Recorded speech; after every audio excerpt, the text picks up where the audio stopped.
Hello বন্ধুরা, এই মুহূর্তে কমলাপুর রেল স্টেশনের পাহাড়তলি প্ল্যাটফর্মে আছি।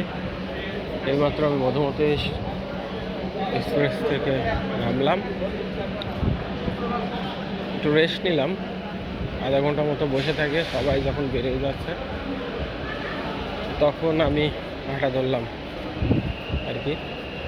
আমার মনে হচ্ছে মধুমতি এক্সপ্রেস ছেড়ে দেবে ভাব। মধুমতি এক্সপ্রেস প্রায় ছেড়ে দেওয়ার মধ্যে হুইসেল দিচ্ছে, অনেক মানুষ দৌড়াদৌড়ি করছে, দেখা যাক পাই কিনা। আমি এখান থেকে বনানী উদ্দেশ্যে যাব, মেজো দাদাবাবুর বাসায় যাব আর কি। আমি ঠিক সঠিক চিনি না, এই জন্য আর কি প্ল্যাটফর্মেই আর কি ওয়েট করবো। ঠিক আছে,